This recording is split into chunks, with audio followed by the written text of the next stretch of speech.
All right, think we're good? Oh, I'm starting? All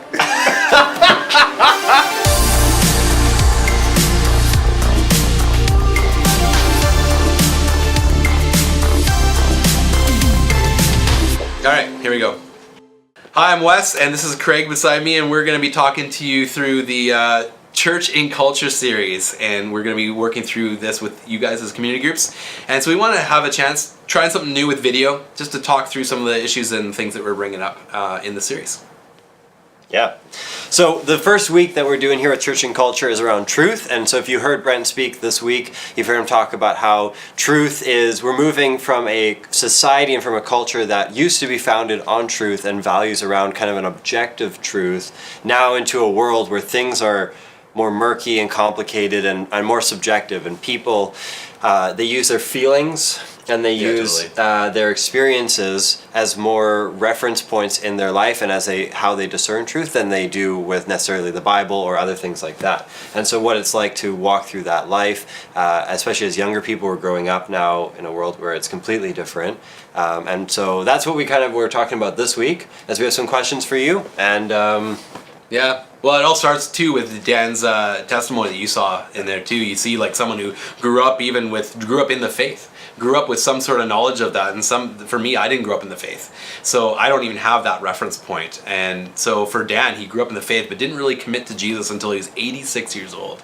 86. Wow. It's crazy that he would just be given that Bible and been saying, hey, from his sister, and say, read John. And then he sees it and says, and Jesus says to him, "Do you believe me?" Just popping out of the page, and he's like, "Yeah, Lord, I believe.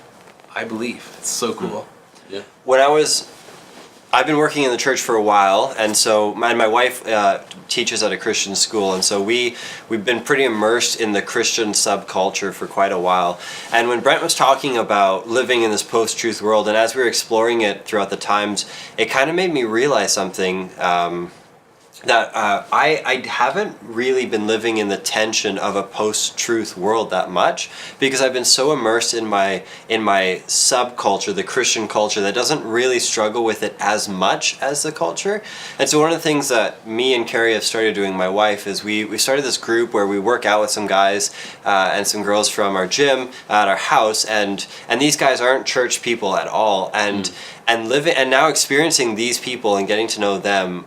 It's completely different. The way they think is different. The way that they interpret life is completely different. And now I feel like I'm living in this tension of, okay, well, I believe in like a truth, but these people don't. And now I'm interacting with these people, and I'm living in this tension of, like, they don't believe what I believe.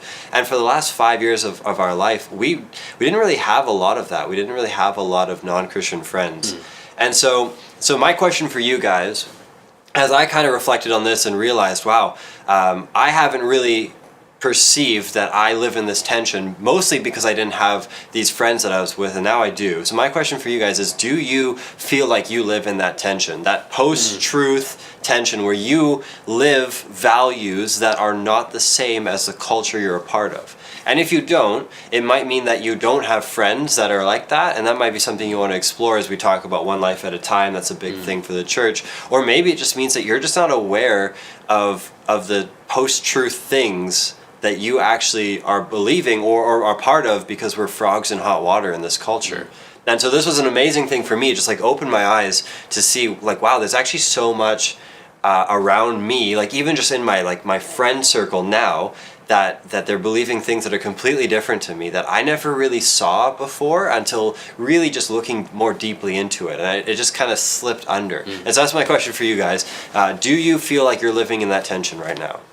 Do you feel like you're yeah, and I think that's true. I think that a lot of times we don't have enough time with non-Christian people, and that's been the case. We just surrounded ourselves with Christian people, Jesus followers, and it's almost like you circle the wagons and you just have this wagon and you want to keep everybody safe inside, so that nothing gets out and nothing comes in and nothing's influenced. And often it's said that it's the be in the culture, not of the culture, and that what does that look like? And that's a lot of what the series is going to be helping us through. And for some of you, it's been a while since you've had that tension and you've felt it. For some of you, you have not known Jesus and then came to know Jesus. and even the Bible had become really real and just something that you've never seen before. So things started popping out. And I remember when I first started reading the Bible, Philippians 4:13 was, I can do all things through Him who gives me strength.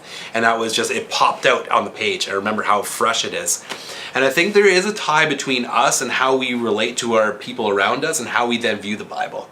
Because I think if we really love Jesus and we really wanted to love on people, we would get to know people. I think it starts with time and spending time with them, and then I think that helps us interact with our Bible reading. Because then I start saying, like someone says, how can you do that? How can you get through the stuff that you've gone through? I can say, well, this verse has really helped me. These things that never change, these truths of God have never changed, and I can know that He'll give me the strength through through the tough times and through the stuff that's hard. Yeah, I love that part of Dan's story where he says it felt like those 3 words were speaking to him, as if God Himself was saying them. And I thought back to like when I was in like Camp Quanos. I was a little kid, and I remember like doing that classic thing, like you open the Bible and be like, "Hey God, whatever verse like is the first one I read, that's what you were like meant to say to me."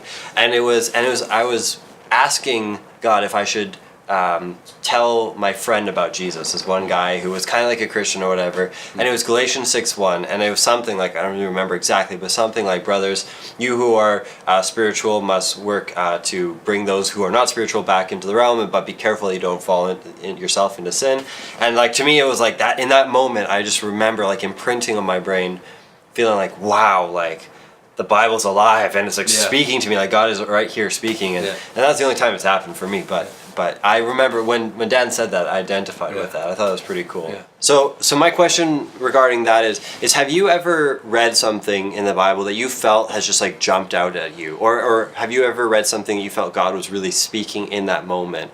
And then how did that change how you lived? How did that change what you did next? Or did that inform, like, were you praying about something specific and then this Bible verse was like, that's an answer to what I was looking for? And then what did that change in your life? How did that source of truth influence how you live? Yeah, and maybe you can just take some time right now just to discuss that with your group and go around the group and hear from everybody their story. That's a big thing that Jeff Vanderstelt, one of the guys that we've been kind of reading a lot of right now, and you're going to hear a lot about in the next year as a church. And one of the things is just sharing your story, sharing part of how you are influenced by Scripture. So I encourage you to do that after this video. What are we doing? I don't know what we're doing. Hi, I'm Wes. Some of you know me, and this is Craig beside me. Try it again.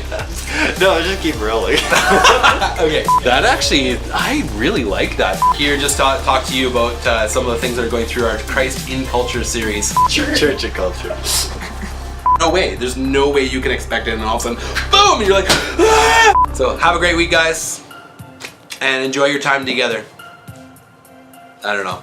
I enjoy my time with this guy. Aw, thanks, man. It's good to show our friendship. It really is there. So, like, maybe we're just trying something new. It is. We are trying something new. That's it. All right.